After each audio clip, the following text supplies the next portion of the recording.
Hey guys, Danny Johnson here, and if you hit tow haul and the temperature gauge comes in for the transmission and it's not working or it's glitching, you may also get a check engine light for code P0711.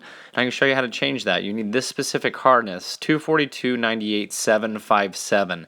It's really important you get this harness because it's a two-piece harness, and this way you only have to change the bottom part. And I'll show you what the other harness looks like. This is the temperature sensor right there, and that's what needs to be replaced. The other harness, this is the wrong one because this is a one-piece harness with the bigger connector on the front. You have to drop the valve body and do all kinds of stuff to make this one fit. So make sure you get the first part number that I showed you, and I'll put the link to that in the description as well. Otherwise, it's the same harness here. They just made this one a one-piece one, and just requires a lot more work, but they have since gone back to the two-piece. Now, if you are stuck with the one-piece harness and you have to drop the valve body and do all that, I want to show you this channel. Truck Nerd is his name, and it's a great channel. I want to give him a shout out. He doesn't have a lot of subscribers, so make sure you subscribe to him too. And he has a video that I'll put in the video description that will show you the entire process if you do have to drop the valve body and replace that entire harness. Also, you want to pick up a new oil filter for the transmission, and so just make sure that you're inside of a nice garage here like this so you can do the work. You don't want any contaminant coming. And I went ahead and lifted the vehicle here on the frame, and I put jack stands on the front of the frame there on each side just to get it up in the air a little bit. So I did that on each side. Make sure you're safely secured on jack stands. So as reference, here's the driver's side tire. You want to look back and find the silver pan for the transmission. Make sure you're not getting the oil pan for the engine. The engine oil pan's up here, the black one. And so next to it, there's a heat shield we're going to take off, and there's a 10mm bolt on the side. So just get your 10mm wrench here. And we're going to go ahead and take off the 10mm bolt on the side, and then there's two more up top. So with the one removed here on the side, then look up here, and it helps to have like an open end wrench, even a ratcheting one, to get this one on the front mount. It helps to get it up in there. And then on the back side there's one kind of a similar place over here, and so you'll just have to fill up in there and take out these three, and as soon as you do that, the heat shield will come down and expose the side of the transmission. So just go ahead and set that aside, and we'll go ahead and remove the fill plug. So on the side of the transmission, if you come up here, see this rubber plug here? There's no dipstick on these transmissions. So on the fill plug, you're going to pull up the middle part first, and then you're just going to wiggle it out until the whole assembly comes out. It's rubber, so you should be okay as long as you're careful wiggling it out. You can do it by hand or with a flathead screwdriver if that helps, but just be careful not to tear it. So that'll wiggle right out of there, and then we're going to put a tube inside here. This is a pump, okay? You can pick this up at Harbor Freight for $7. Really nice here. And then we're just going to empty this into these cranberry juice bottles. So in the end, you're going to end up filling two of these up, so that's about 8 to 9 quarts worth of fluid that's going to come out of here. After that, we're going to go ahead and come in here and just remove all of these 10mm bolts that surround the entire pan. Okay, so take all those out, and then when it comes time to removing the actual pan, you can get a pry bar and put it, kind of wedge it in here and push down on the exhaust slightly, and that'll help you have room to get the pan out. It's pretty close, but that definitely helps. I also found moving the pan towards the passenger side in the front got it out. Next, pull straight down on the transmission filter, and it'll just come out. You'll lose a little more fluid there. And next we're going to come around here and just go through and basically disconnect this harness a piece at a time. So you want to get a screwdriver and push down the locking mechanism here, and once you do that, then there's a little button on there that you push, so push that with your thumb, and this plug will come out. So I'll show you here. Just give it a nice little push right here, and it slides out. And we're just working our way around the entire harness. There's a Christmas tree plug here that we're just going to pull straight down on. That comes out.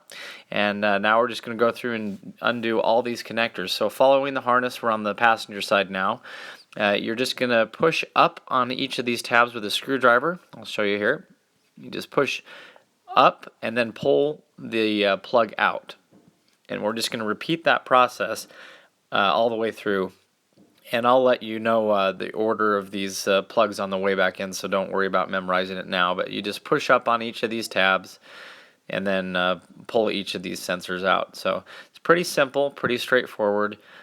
Just be careful when you're doing it that you don't break the other side of it that's attached to the car. And so you're going to go around the driver's side here. There's also one. And so same thing, just push in on the side and remove that clip. So once you're pushing in, it'll just slide right out. Kind of takes two hands. So sorry, I'm doing this on camera. It's a little hard to see.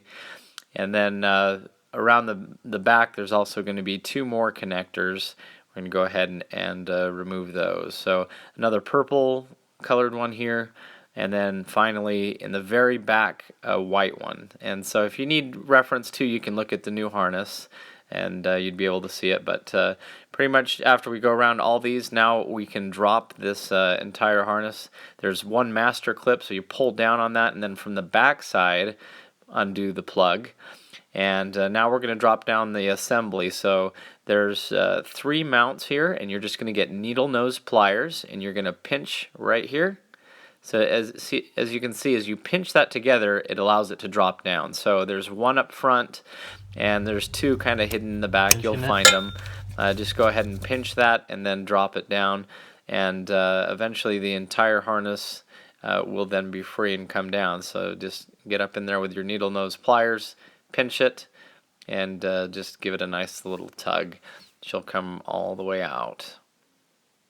Okay, so this is what it looks like now. You can see the valve body and everything in there.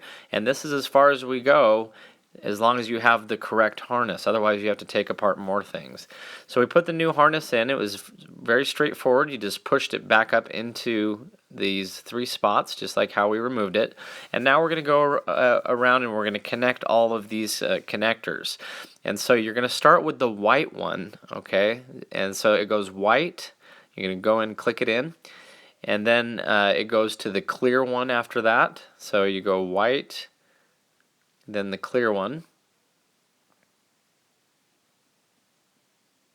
Okay, wait, it'll give you a nice little click. And then it goes the white one again. Or maybe it's more of a gray, but anyway. And then another, the 2 pink ones in a row.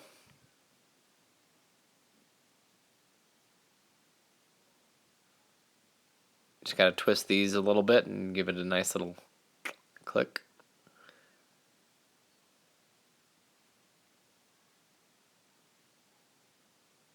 Okay, and then we end up with our other whitish colored one here.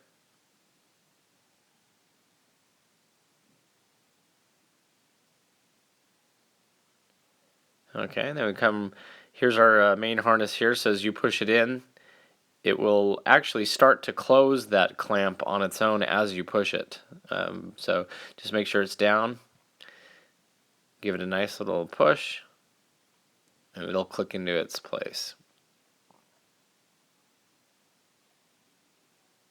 Okay. Next, we're just coming around the back, and we're doing the last ones that were there. So on the driver's side, there was the white one here. Then the pink one in the back, and then the very, very far back, a white one. So that's it, and we're going to go through here. Just make sure that this master one is also plugged in, and then you push up on the little lock so it doesn't go anywhere. And so that secures that one. And then just put that little Christmas tree up into its little circular hole right there. Okay, so let's walk you through this one more time. We got our master one here with the little clip that you have to lock it into place with. Okay, it goes over to the little Christmas tree tab that holds the harness up. Then as we come around onto the passenger side, you're going to start with the white one. Then you're going to go clear, then white, then purple, purple, white again, and then the other master clip here. And then in the back you have the white one, the purple one, and then on the driver's side again, this white one here. And so that's what it should look like. And just make sure that everything is secure. And of course, just make sure that this master clip is down as well and that it's locked. Okay, and this is the actual temperature sensor here, so that's what we were fixing, and that should make our gauge work again and also prevent some hard shifts. Okay, the transmission filter we just pushed back up in. It just went straight up in there. You'll feel it kind of line up. There's a dowel pin on the back, but just line that up. And so now let's move on to the pan. You have two magnets down in here, and they can be pretty grungy, so make sure that you pull these out, wipe them down completely clean. So we're starting with a nice fresh clean pan again, and you can see the difference here. This is wiping it out with a microfiber towel. Look at how much grime is in there. This pan looks a lot better now. Clean it out spotless, the best that you can get it, and then replace your two magnets, and we'll go ahead and put it back up in. Now we went ahead and lifted the pan and put it back in here, and as a little tip, what we did is we put our jack right here, and you want to be very careful. You don't want to crack any exhaust manifolds, but we just kind of wedged our pry bar in here and slightly lifted with the jack to pry that exhaust down just a hair, and by doing that the pan fit perfectly back up in there. So you can do that, but like I said, just put very minimal pressure, and then just go through and by hand put all these in. Make sure that the gasket is aligned. It has a little nub here to line it up, and then as long as you're looking up in the holes and making sure that it's going in properly, then you should be fine. Okay, so our pan is back on now, and with the gasket you want to even seal, and especially with oil you want to use this technique. We're going to work from the inside outward. So we started here in the center and we tightened these two bolts, then we worked our way out this way, and then our way out that way. When we came to the end, we did the center bolt here and then the outer ones, and that helps spread the gasket evenly. And so make sure you do that and then go back around and do it again. 89 inch-pounds is all it is. You probably noticed that when you took them out, how very loose they almost were. There's not a lot of pressure on these, so don't put them down too tight. Once again, working from the inside outward is the pattern that you're using. Okay, so this is the exact fluid you want to use for the 8L90. It's the synthetic LV ATF HP. And this is actually what the dealership will give you if you go in. This is what they use as well. So if you go to your dealership, it's likely they'll give you this anyway, but I'll put a link in the description where you can also buy it on Amazon. As well, now we have a brand new pump that we're going to use. We don't want to use the old one and pump dirty stuff back into it. So that's very important to make sure it's clean going back in. So we're just going to go and pump this in the side of the transmission. We'll start by pumping up pretty much as much will go in, then we'll start the vehicle, put it in park, neutral, drive, and then add more. Okay, so we're going to go ahead and add 7 quarts in. We have a total of 9 here, and we're going to add 7. Then we're going to start the vehicle, let it warm up to 93 to 115 degrees, showing on our new temperature sensor, and then we'll add that last quart. Okay, so we're going to start to add transmission fluid now. So we're just taking one line of our pump and putting it in the new bottles, and you'll see on the pump it has an in arrow, which is headed from the bottle, and then an out is the one that's going back up now into the side of the transmission, just how we siphoned it out. Okay, so I emptied these back out into the cans, and it turns out that we used a total of 1, 2, 3, 4, 5, 6, 7, and so I put 7 quarts back in plus most of this one. Okay, that'll account for what's kind of left residually here. And also, in the end, after it's up to operating temperature, we're going to open a fill level plug to vent any excess fluid. So anyway, we know that we've put in just a hair more than we took out. That's where we want to sit, so we're going to go ahead and start the vehicle and let it warm up. Okay, so we're going to go ahead and reinstall our fill plug here. Just pushed it in, and now we're going to reinstall the heat shield. Okay, so the heat shield is back in, and just a reminder, the bolt goes in the side, and the top ones actually go through the transmission first and into the heat shield on the front and the back. But now that this is back in place, we're going to go ahead and start it up and let it get up to temperature. Okay, we did degrease this exhaust pipe too, to the best that we could, so it's not going to burn any of that oil. And so just make sure that that's clean. Okay, so we put the vehicle back down on level ground here, which will be important for when we check the fill level plug. And so we're going to go ahead and start it up and let it get up to operating temperature.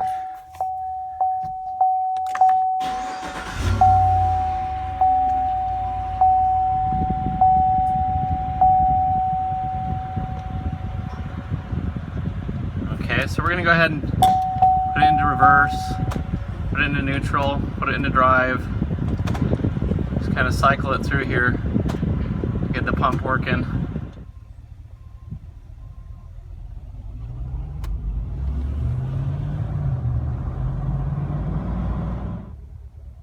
And I did have to drive it around a bit to get it to start to come up to temperature, but now that it's here, we'll be able to drive home and check the levels.